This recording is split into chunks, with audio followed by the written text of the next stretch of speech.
मैं कुर्बान जाऊँ मौला अली की औलाद पे, क्या जुल्म हुआ।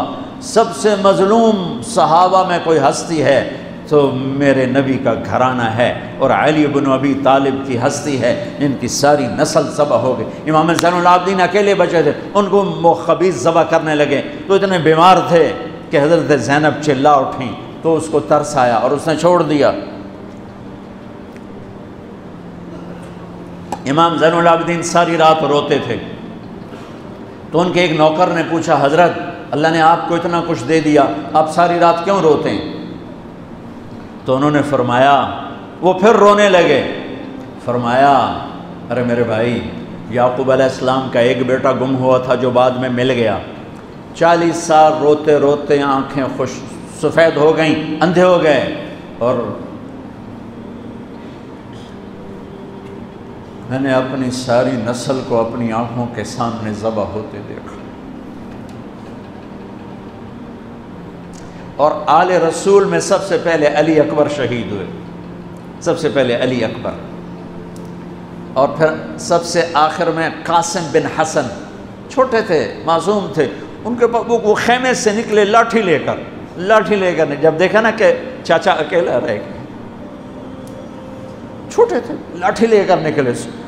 कम वक्तों ने उनको भी माफ़ नहीं की, और एक तलवार का वार लगा, उनका बाजू काट के रख दिया। उनका वाह या अम्मा, हाय मेरा चचा, और गिर के तड़पे ना। हज़रत हुसैन तड़प के उठे, ज़ख्मों से चूर थे, और उनके सराहने खड़े होकर कहने लगे, भतीजे आज तेरा चचा बड़ा बेबस है। ओ भतीजे, आज तेरा चचा बड़ा बेबस, आज मैं तेरी फरियाद पे कहीं पहुंच सकता। चल चला जा अपने आबाओ अजदाद के साथ मिल जा, चला जा अपने नाना के साथ मिल जा, अपने बाप के साथ मिल जा, अपने चचा के साथ मिल जा। आज तेरा चचा बेबस है, कुछ नहीं कर सकता है।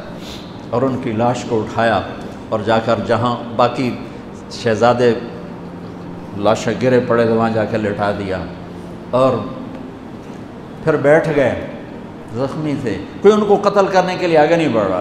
तो आपने आपके बेटे अब्दुल्ला 2 साल के थे, आपने उनको बुलवाया, खेमे से बुलवाया, अभी तकदीर का और कुछ इम्तिहान बाकी था।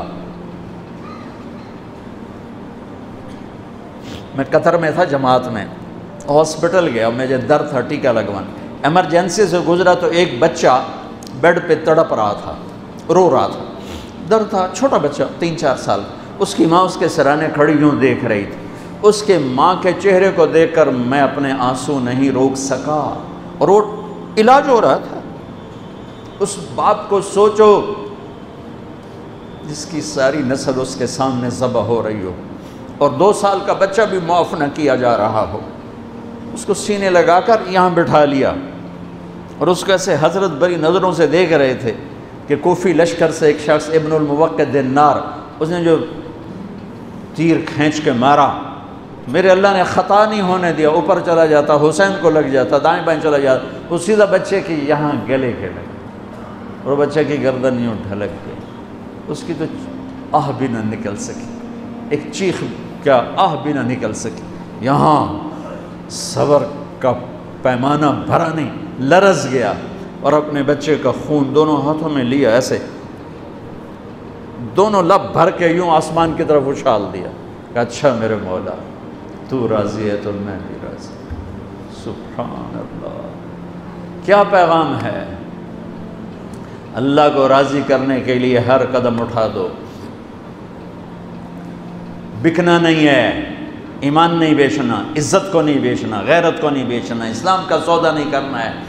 बच्चों के लिए, अपने लिए, बीवी के लिए, ओहदे के लिए, कुर्सी के लिए, हुकूमत के लिए, माल के लिए, इज़्ज़त के लिए, ये सब झूठे नक्शे हैं। या अल्लाह मुझे तू चाहिए, अल्लाह मिल गया तो सब कुछ मिल गया, अल्लाह ना मिला तो हलाक हो गए, बर्बाद हो गए। आखिर शिमर ने कहा कत्ल क्यों नहीं करते हो? तो ज़ुरा बिन शरीक तमीमी ने सीधा तलवार का वार किया, यहाँ लगा, तो उससे आप ऐसे ऐसे लड़खड़ाने लगे। तो सनान बिन अभी अनस में नबी सनान ने नेज़ा मारा सीधा, उससे आप यूँ पीछे गिरे। तो खौला बिन यजीद से उसने कहा सर काटो।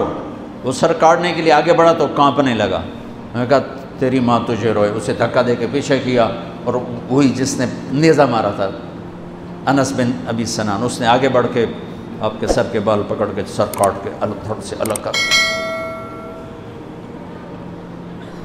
नेज़ों पे चढ़ा, सबके सर नेज़ों पे चढ़ा।